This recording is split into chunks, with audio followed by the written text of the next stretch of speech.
Hello and welcome back to Voyage of a Time Wanderer. Today I am here to talk about the books I'm hoping to read in December.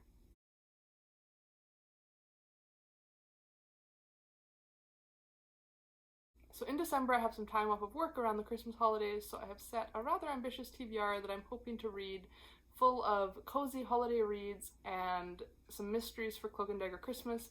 I have some of them here physically, and then some of them I'm going to be reading from my library, so I don't have those ones here with me today, but I'm going to talk about all of them. The first books that I want to talk about are the books that I'll be reading for Cloak and Dagger Christmas. I participated in this for the first time last year, and I'm really excited to be joining in the mystery-loving fun again. So Cloak and Dagger Christmas is a month-long read-along hosted by Kate Howe, Janelle from Too Fond of Books, Carolyn from Carolyn's Reading Rambles, Kate from the novel Nomad, and Mel from Melanie Martin. And it is focused on reading mysteries over the month of December. So they have set 9 prompts, each one based off of a fictional detective, and I've chosen a book for each of the 9 prompts. I don't know if I'm going to get to all of them, but this way at least I have some selection. So the first prompt is Inspector Bucket. Read a Victorian mystery or a mystery set in the Victorian period, and for that I have The Woman in White by Wilkie Collins. This is a carryover from my Victober reading. I got about 10% of the way through my audiobook right at the very end of October, and then I wasn't able to finish it. But I really enjoyed the beginnings of the story that I did read, so I think this would be a perfect audiobook to have going over the month of December. This book focuses around this mysterious meeting that a man has with a woman in white who is walking alone across the moors, and she asks him for some directions into town, and shortly after she heads off on her way, he's approached by a carriage telling him that they are looking for a woman who's escaped from an asylum, and has he seen anyone? And then he gets embroiled in trying to uncover the identity of this woman and why she was so desperate to escape from these people. The next prompt is Inspector Gamache. Read a book with a bilingual detective or one set in a village, and for this I'm going with Blue Lightning by Anne Cleeves. This is the 4th book in Cleeves' Shetland series, which I started at the beginning of the year and have been enjoying working my way through. All of the mysteries in this series are set in the Shetland Islands, which is already a very remote village-like atmosphere, but this book in particular is apparently even more so. In this book, our hero, Detective Perez, is taking his fiancée back to meet his parents on the even further remote island, which is just a tiny community really, where he grew up. And when someone is found murdered at the local bird observatory research center, he has to investigate without having access to as many of the larger city amenities that he's used to having. The next prompt is Tommy and Tuppence. Read a mystery that features a great team. And for this I would like to read some of the Arsene Lupin stories by Maurice LeBlanc. And the reason I'm picking this for the great team prompt is that he has some short stories featuring Arsene Lupin, who's a gentleman burglar, going head-to-head with Sherlock Holmes, who's a private investigator from the UK. These books are set in France, and they were short stories that were written, I believe, from about 1905 to the 1920s, and they're kind of like France's response to the Sherlock Holmes series. Netflix has an adaptation of this, which I have really enjoyed the episodes that I've seen so far, and I'm really curious to see how Lupin and Sherlock go head-to-head, and kind of, it's not really a team, I guess, because they're working against each other, but how this duo, I guess, of famous fictional detectives interacts. Then the next prompt is Agatha Raisin. Read a book featuring an amateur sleuth. And for this I would like to read Murder in Saint-Remy by Susan Kieran Lewis. This is apparently the 15th book in the Maggie Newberry series. I haven't read any of the books in the series, but this was free on Kindle during the holidays last year because it is set during Christmas time. So even though I'm going to be jumping into the middle of the series, I'm hoping that the Christmas atmosphere will still make it a cozy read. This book features an American expat who is living in France with her husband, who is a French chef. And so when she moved there to join him in Provence, she has become embroiled in some village mysteries. In this book, she apparently finds a young woman with a baby in her barn, and the mystery kind of evolves from there. If I enjoy this book, I'm looking forward to going back and catching up on the rest of the series, as they look like they're all similarly set in kind of idyllic French village settings. Then the next prompt is Hercule Poirot, read a Golden Age mystery or a mystery set between 1920 and 1945, and for that I'm hoping to get to A Killer in King's Cove, the first book in the Lane Winslow mystery series by Iona Whishaw. I think I talked about this book already on my channel. This is a local author, and these books are set in the same corner of my province that I live in, so I'm really excited to read some local fiction and a mystery set in my part of the world. I'm hoping that this book fits into this category because our main character, Lane Winslow, is just finishing up with World War II. She's an intelligence officer during the war, and after the war ends, she is, I guess, tired of kind of the wartime London environment, and so decides to come to Canada after the end of the war and settles in this remote area of British Columbia. But it looks like some of the, I guess, intelligence investigations and things that she was involved with during her past in London have followed her to Canada, and that's what this book focuses on. So I'm assuming, because it's right after the end of World War II, that this book is set in 1945 or thereabouts. Then the next prompt is Detective Galileo, read a translated book or a book set in a different country than yours. And for this I would like to read Books and Bagpipes by Paige Shelton. I talked about this in my summer book haul from my mum's shelves.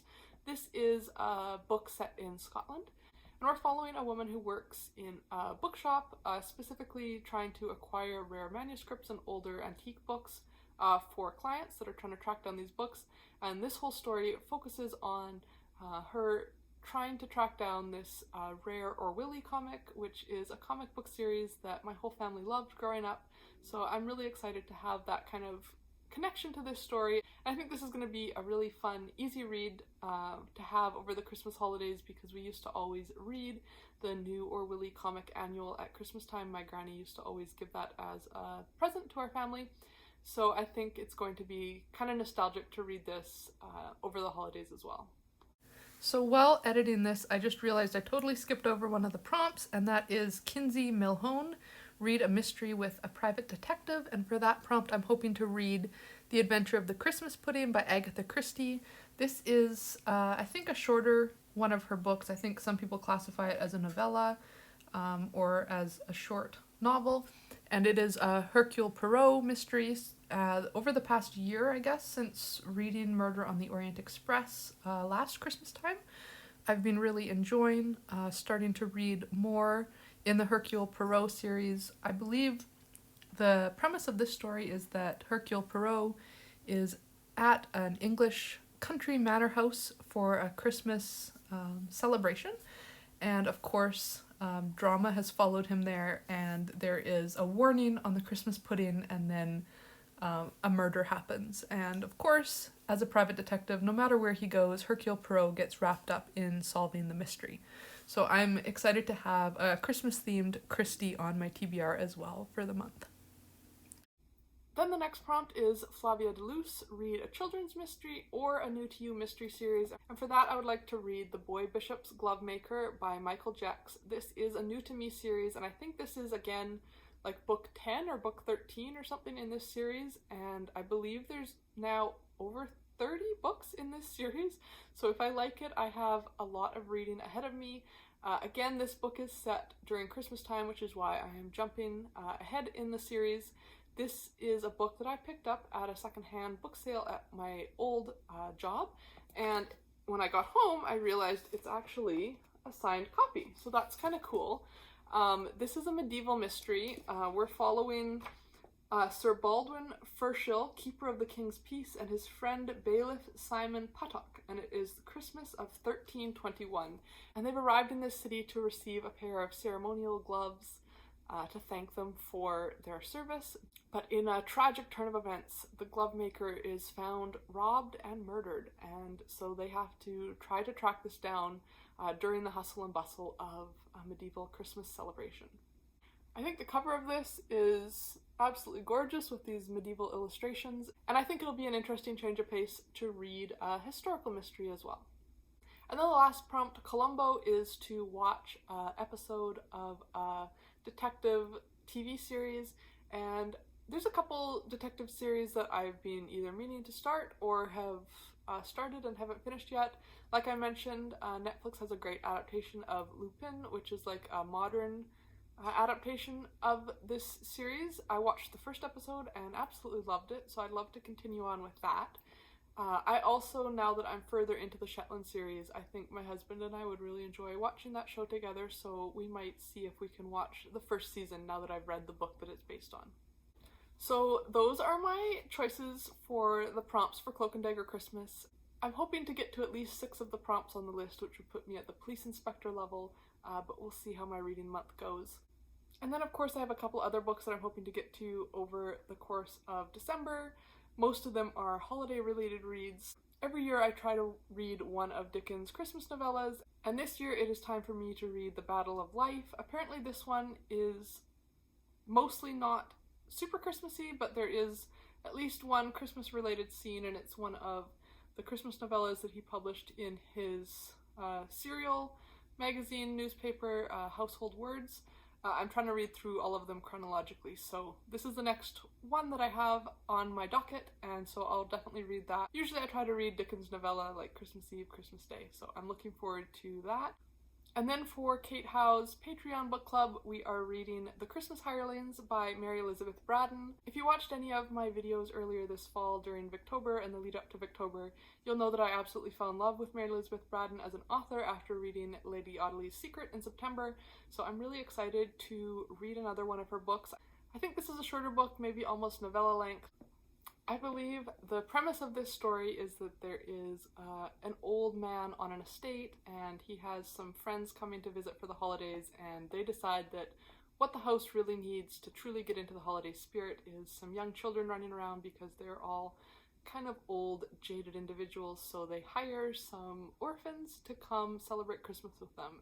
We watch the Christmas season unfold and how the presence of these children will, I guess, presumably change the hearts of these old people. So I think it sounds like a really funny and sweet Christmas story, and there is an audiobook narrated by Richard Armitage, so I'm looking forward to listening to that.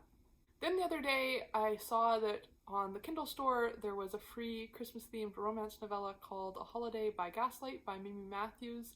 This is apparently a romance novella set in the Victorian era, and it is loosely inspired by North and South. So of course, having that North and South Elizabeth Gaskell tagline intrigued me, and the cover is just so beautiful and had such impeccable Christmas vibes, and for free I thought, why not, let's give it a go. So I'm curious to see what I think of this and to see what little nods to North and South I can notice while reading it. I don't know much about the story except that it's set during the Victorian era, and I believe there's a woman who has been involved in a courtship with a man that hasn't been going very well, and she feels like he's kind of aloof and maybe not in touch with his emotions, but everyone in her family is pressuring her to continue with the courtship. So she invites him to come celebrate Christmas with her family at their manor house as kind of a last chance to win her heart.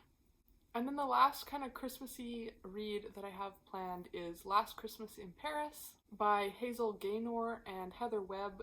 This was kind of a last minute addition to my TBR, but when I saw that it was not just Christmas related but also set during World War I, I really wanted to have a chance to squeeze it in this year, because I feel like World War I is vastly underrepresented in like war-related historical fiction. There's been so many books set during World War II, but I much prefer reading books set in World War I. So when I saw this was a World War I book, I really wanted to get a chance to read it this year.